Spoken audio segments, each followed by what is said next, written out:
What's going on, you wild ghouls? Your favorite Ghostbusters are back in action. We got our proton packs on, and we're ready to trap some ghosts here and talk about the brand new Ghostbusters from Jason Reitman, Ghostbusters Afterlife.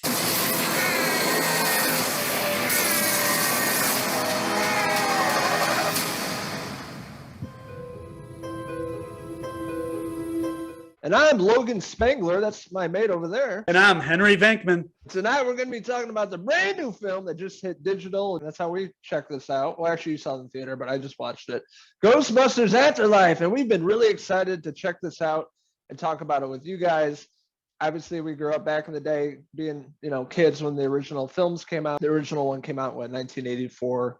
And then, passing down the torch from Ivan Reitman, the creator of the first two films, director, and then passing the torch down to his son to take over for the new generation, for the young kids today to, expand this universe. And this is what they do with the story. So we get a return. We're getting a return to this universe we last saw in 2016 with Paul Feig's all-female version, which we both didn't enjoy as much, as we had hoped for.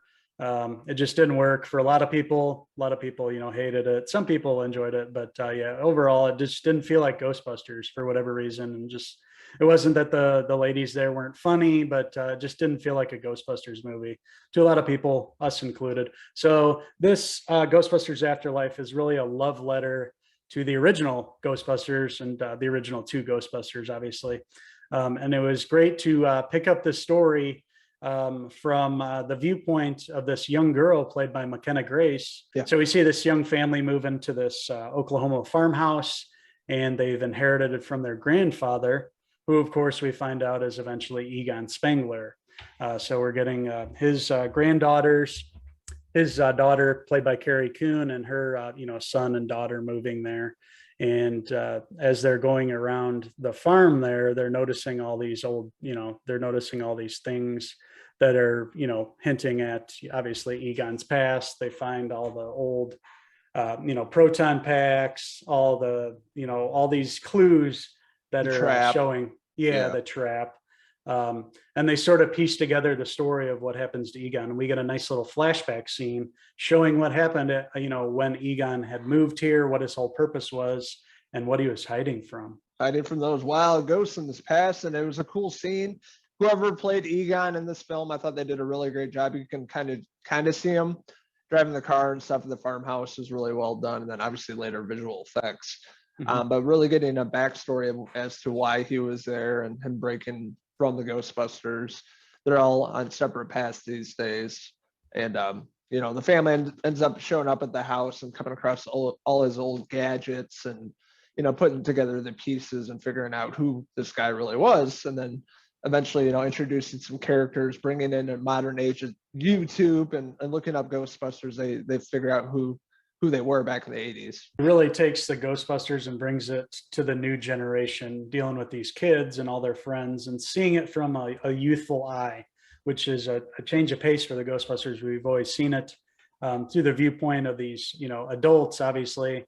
And, many generations have always loved the Ghostbusters. And this is bringing it to a whole new generation.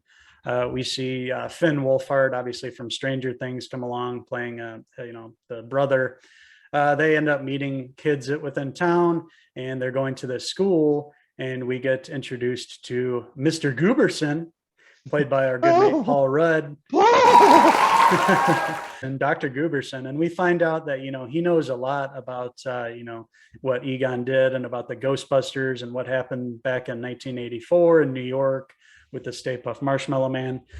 They found that ghost trap, and they ended up bringing it into school there, and he knows exactly what it is. It leads to a lot of great moments with Phoebe and her brother and Dr. Gooberson trying to get this old trap opened and everything. A great scene where they're doing these experiments with the school buses there.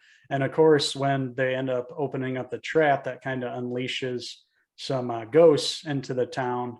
So here we go again. It's an all new Ghostbusters movie. There's ghosts out there to be busted, and now they're in this small town in Oklahoma, and the kids are going to have to go find it. We also get the return, obviously, of Ecto-1, which was a great scene when they find that out in the barn. Take the tarp off it. It's all dusty and rusty, and of course they get it fired up, not too long after it fires up. This movie remind you of your old house growing up? You had the old farmhouse and the barn and everything. It sort of did, yeah. It really did. It gave me that nostalgic feeling of being out there kind of in the middle of nowhere.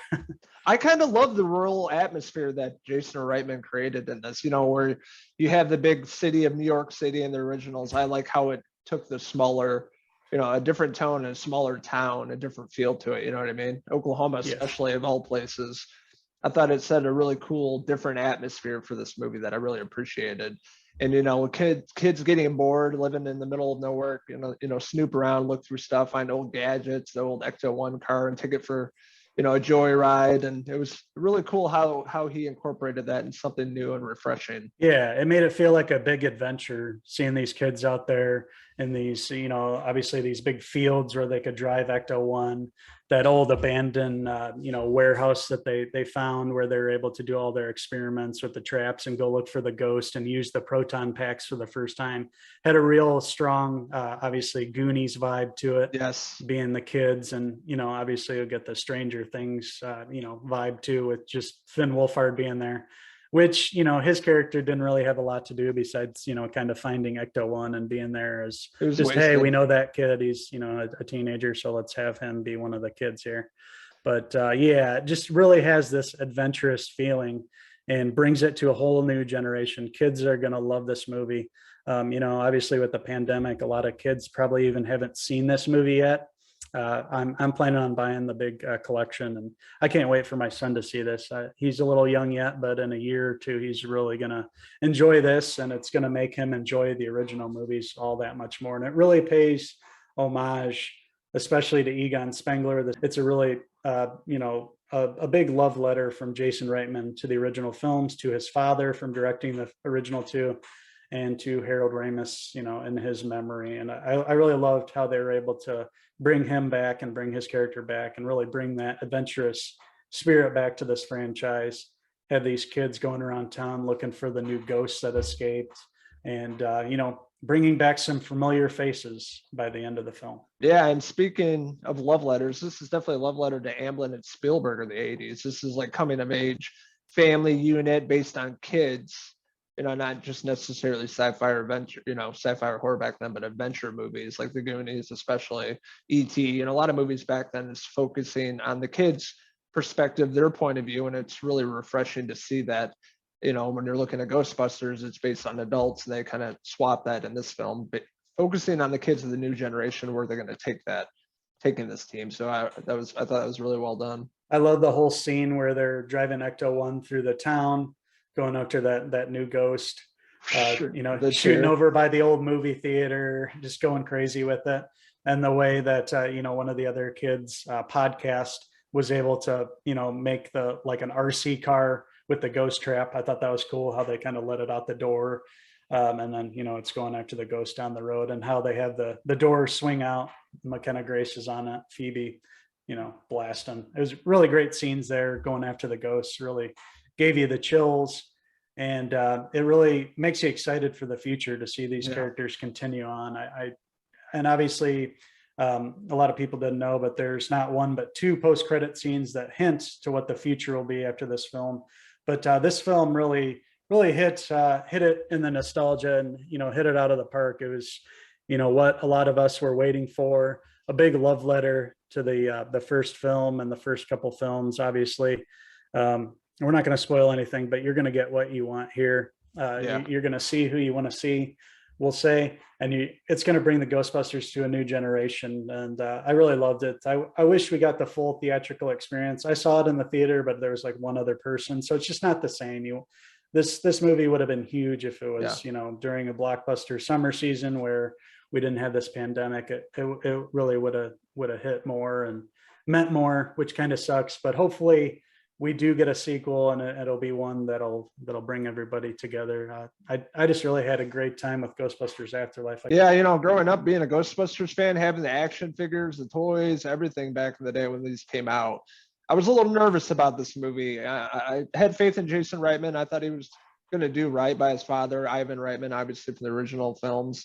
Took his time. He had the pandemic to really fix a lot of things, and I think the final product was really fantastic and blew me away. A lot of critics were shitting on it. It was kind of divided, a lot of good, a lot of bad. But I really had a great time with this movie. I went in with fresh eyes, didn't know what to expect, and I fell in love with the characters and the story. I thought the kids were amazing. McKenna Grace especially was the MVP. Carrie Coon is always really great. You know, Paul Rudd was fantastic as always, because that's who he is. And a lot of the surprise cameos and people that show up along the way, especially the last half hour, is the best part of the movie. It's so awesome. Something I didn't expect either, but without giving too much away. But the ending of the film is just really awesome. And definitely is a love letter to a lot of films back in the 80s. Obviously, the original Ghostbusters, a lot of Easter eggs, a lot of callbacks. And this is definitely fan service. You know, this is for us, the fans, and bringing to a new generation. I really appreciated that. And Ghostbusters Afterlife is definitely one of the better films of the year. I was pleasantly surprised. I was along for the ride, never let me go. So that being said, I'll give Ghostbusters Afterlife a 4 out of 5 Paul Rudd hair pieces. Initially, when I saw this in the theater with the big reveal at the end that you get, the moment was ruined in the theater for me. So it kind of spoiled the whole thing, which is a shame. So this is a movie that I'm going to watch again at home and not be interrupted and take it in again. Because initially that kind of, made me ding the score down a little bit for whatever reason. It kind of threw off the tone. It's a big ending, and it was kind of ruined for me, which sucks. But I loved everything about it. There are a few minor nitpicks here and there, but what are you going to do? It's not going to meet every single one of your expectations, but it does what it was supposed to do.